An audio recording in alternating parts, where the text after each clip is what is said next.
को मेरा सादर प्रणाम। यहाँ पर उपस्थित निर्णायकगण, मेरे विद्यार्थी भाई बहन और पुलिस अधिकारी, सभी को सप्रेम नमस्कार। जो विषय हमें दिया गया है सब्सटेंस अब्यूज, हिंदी में कहें तो मादक तत्व या सरल हिंदी में कहें तो नशीले पदार्थ, इनका उपयोग देश में दिन ब दिन बढ़ रहा है। क्यों? अभी सभी ने बताया कि इनसे नुकसान क्या हो रहे हैं, या फिर पेरेंट्स को बात करनी चाहिए ताकि इस पर रोकथाम हो। लेकिन आपने सोचा ये बच्चे यानी यूथ इसकी तरफ एडिक्टेड हो क्यों रहे हैं? रीजन क्या है? कब एडिक्शन, कब कोई भी स्टूडेंट, यूथ हो या कोई और, ड्रग्स या किसी भी नशीले पदार्थ की तरफ क्यों जाता है? क्यों?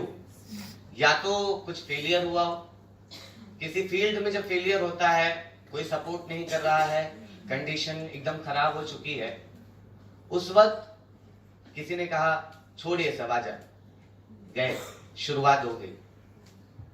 यानी ये जो यूथ है, इन्हें कॉन्फिडेंस बनाए रखने के लिए समाज का सपोर्ट चाहिए।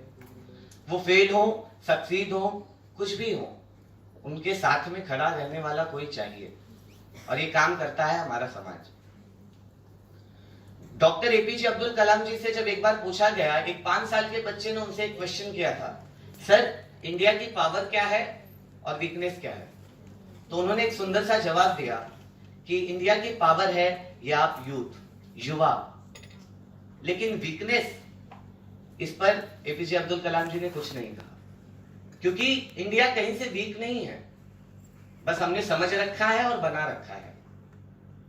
हम देश के युवा इस देश को प्रगति की तरफ ले जा सकते हैं, और डॉक्टर एपीजे अब्दुल कलाम जी के सपने विकसनशील भारत से विकसित भारत को पूरा कर सकते हैं। मैं आप सभी के समक्ष कविता तिवारी की कुछ पंक्तियां रखना चाहूंगा। कथानक व्याकरण समझें तो सुरभित छंद हो जाएं, हमारे देश में फिर से सुखद मकरंद हो जाए।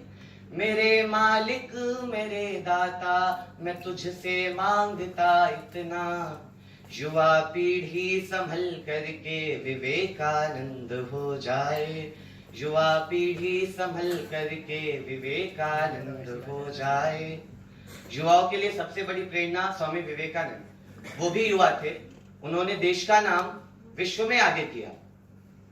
मादक तत्वों से की रोकथाम के लिए जो उपाय हैं, अभी सभी ने बताया कि पेरेंट्स को बात करनी चाहिए। जी हाँ, हम सभी के पेरेंट्स को, हम सब जब अपने बच्चों से रेगुलर, और सबसे अच्छा समय इसके लिए होता है आई थिंक डिनर का, खाते वक्त जब सब साथ में बैठते हैं तो रोजाना बात होनी चाहिए, दिन भर में क्या हुआ, कैसे बीता, यानी परिवार में क्या चल रहा है और बच्चों के बीच क्या चल रहा है, उनके फ्रेंड्स कैसे हैं, उनका फ्रेंड सर्कल कैसा है, कॉलेज में क्या हुआ, ये सब पूछना चाहिए। पेरेंट्स को पता होना चाहिए कि उनके दिमाग में चल क्या रहा है, ताकि वो किसी रॉन्ग ट्रैक पर ना जाए।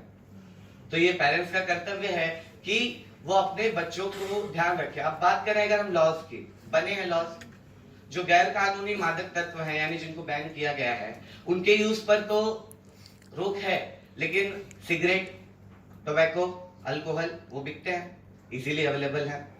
तो उनके लिए ये जरूरी है कि हम युवाओं के अंदर से ये आए कि मतलब बच्चों को ये सिखाया जाए कि इन सब चीजों से दूर रहना है, इनके नेगेटिव इफेक्ट क्या है, इनसे आपका फ्यूचर स्पॉइल हो सकता है। ये काम करते हैं पेरेंट्स, और ये उनका कर्तव्य है। माननीय पूर्व प्रधानमंत्री अटल बिहारी वाजपेयी जी ने अपनी एक कविता की पंक्ति में कहा, शिक्षा क्या स्वर साध सकेगी जब नैतिक आधार नहीं है। शिक्षा क्या स्वर साध सकेगी जब नैतिक आधार नहीं है। सिर्फ एजुकेशन से सब कुछ नहीं हो सकता, और आप सभी को पता है इतना पोर्शन है कि बाकी चीजें बताने का समय ही नहीं मिलता कि बच्चों को समाज में कैसे रहना चाहिए, किन चीजों से दूर रहना चाहिए। कई एनजीओ जो हैं इसके लिए कार्य करते हैं, बट वो कुछ समय के लिए होता है, 7 दिन लेक्चर्स रख लिए, एक वीक में एक बार आ गए। यानी पेरेंट्स का कर्तव्य सबसे ज्यादा है कि वो अपने बच्चों को समझाएं किन चीजों से दूर रहना है, किन दोस्तों से दूर रहना है, कैसे संस्कार और नैतिकता बच्चों में आए कि वो खुद इन चीजों से दूर रहें और सब्सटेंस अब्यूज रुके। यानी अगर पेरेंट्स चाहें, समाज चाहे, तो युवाओं के बीच की मानसिकता को बदल सकता है। बहुत बहुत धन्यवाद।